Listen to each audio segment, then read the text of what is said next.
এই মুহূর্তে সরাসরি একবার আপনাদের নিয়ে যাই ডেকার্স লেনে। সেখান থেকে রয়েছেন প্রতিনিধি অরিত্রিক ভট্টাচার্য। অরিত্রিক, ডেকার্স লেনে রান্নার যে বাণিজ্যিক গ্যাসের সিলিন্ডারের দাম বৃদ্ধি কতটা প্রভাব পড়েছে তার উপর, ব্যবসায়ীরা সেখানকার কি বলছেন তারা? দেখো, ডেকার্সনে রয়েছে এবং ডেকার্সনে রয়েছে চিত্তবাবুর দোকানে। আমরা জানি ৭৫ বছরের বেশি সময় ধরে বাঙালিদের রসনা তৃপ্তি করে চলেছে এই দোকান। এখনও থরে থরে সাজানো রয়েছে খাবার, সেটাও অবশ্যই আমরা দেখবো। এখানে ডিমের ডেভিল থেকে শুরু করে fish fry, fish batter fry, pakora সবই রয়েছে। কিন্তু তার প্রত্যেকটি বানাতে গিয়ে যারা কর্মচারী, যারা মালিক পক্ষ, তাদের কপালে ভাঁজ পড়ছে। কি পরিস্থিতি বুবাইদা, আপনাকে যেটা জিজ্ঞেস করবো, এত বছরের তো দোকান, কোভিডের সময় বাদ দিলে এরকম পরিস্থিতিতে কি আগে পড়েছে? না, কোভিডের সময় সব কিছু অ্যাভেলেবেল ছিল, যবে থেকে দোকান খুলেছি। কিন্তু আমরা যেহেতু এখানে দেখে মনে হচ্ছে আমরা কাঠকয়লার ওপরে বেস্টন করি, কিন্তু একটা টোস্ট বানাতে গেলে ওটা কাঠকয়লাতেই চলে। চা বানাতে গেলে এগুলো যেগুলো সাময়িক যেগুলো হয়, কিন্তু এই গ্যাসটা হচ্ছে আমাদের ব্যাক অফিস মানে ব্যাক ওয়ার্কশপ থেকে চলে। যেরকম ফিশ ফ্রাই, ব্যাটার ফ্রাই, ডিমের devil, chicken pakora, chicken stew, pulao, এইগুলো প্রচুর পরিমাণে হয়। তার জন্য ফ্লেম দরকার, তার জন্য আমাদের কমার্শিয়াল গ্যাসটা দরকার। তবে 10 দিন পরে আবার এই চিন্তায় আমার সম্মুখীন হওয়া আমাদের পক্ষে খুবই দুষ্টকর ব্যাপার চলে আসছে। এরপরে আমরা চিন্তা করছি যে দামের ওপরে কিভাবে আমরা চলবো। যদি এই 2208 টাকায় নির্ধারিত ছিল, 1000 টাকা বাড়ছে, 3208 টাকা। এইটাই যখন ব্ল্যাক মার্কেটে আমাদের এখনো পর্যন্ত ব্ল্যাক মার্কেটে আমাদের কিনতে এখনো স্বাভাবিকভাবে পাওয়া যাচ্ছে না। 3000 টাকায় আমরা কিনছিলাম, এটা আশা করছি 4500 টাকায় চলে যাবে 3000-এর পরে, কেন ওনারা তো ওরকমভাবেই সাপ্লাইটা দিচ্ছে আমাদেরকে।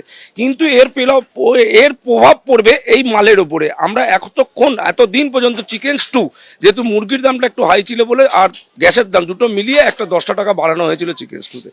এই মুহূর্তে দাঁড়িয়ে আমরা আগামী দিনে যদি এরকমভাবে সংকট বা দামের বৃদ্ধি পায়, তাহলে আমরা দাম বাড়াতে বদ্ধপরিকর। কিন্তু এই ভোটের পরে এরকম বুলডোজার সত্যি দেখা ভার ছিল। সময়ের অপেক্ষা ছিল যে ভোট বাক্স কবে বন্ধ হবে। ভোটের ফল তো বাকি রয়েছে, ফল বাকি থাকতেই আমাদের যা সুব্যবস্থা করে দিয়েছেন তার জন্য ক্যাবিনেট সবাইকে ধন্যবাদ। কেননা আমরা জানি না এরপরে কিভাবে কি চলবে, লেবার নিয়ে কিভাবে চলবে। গ্যাস যদি আবার সংকট আসে, কয়লায় ফিরে যাব। কয়লা ইতিমধ্যেই আমি 6 মনে স্টক করে নিয়েছি। এইটাই চলছে এখন। মানুষজন তৃপ্তিভাবে 10 দিন খাচ্ছিল, এরপরে আবার টান পড়বে এইগুলোতে। কিছু আইটেম কমিয়ে দিয়ে তার উপরেই নির্ভরশীল হতে হবে আমাদেরকে। বলছি, অলরেডি আপনি যেটা বলছেন চিকেন স্টু খেতে তো সবচেয়ে বেশি মানুষ এখানে আসেন, 10 টাকা বাড়াতে হয়েছে।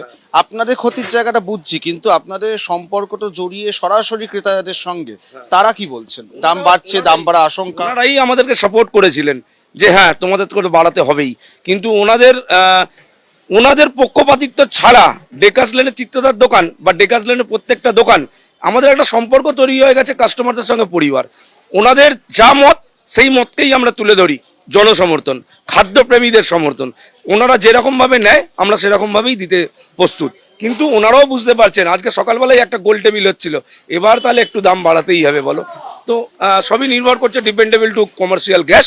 যদি সরবরাহ ঠিক থাকে, দামটা সামঞ্জস্য হয়, তাহলে দাম বাড়াবে না। যদি 3000 একটা ছ্যাঁকা লাগতে 4,500 টাকা ব্ল্যাকে কিনতে হয়, ডেফিনেটলি আমরা কিছু না কিছু একটা ভাবনা চিন্তা কর্তৃপক্ষ নেবেন। ডেকার্সের কিছু কিছু দোকান কিন্তু দাম বাড়িয়ে দিয়েছে। চিত্তবাবুর দোকানে শুধুমাত্র চিকেন স্টু 10 টাকা দাম ছাড়া এখনো বাকিটা নিয়ন্ত্রণে রাখা হচ্ছে। কিন্তু কতদিন নিয়ন্ত্রণে রাখা সম্ভব সেটা কিন্তু বলা খুব কঠিন এই পরিস্থিতিতে দাঁড়িয়ে। এবিপি আনন্দ, এগিয়ে থাকে, এগিয়ে রাখে।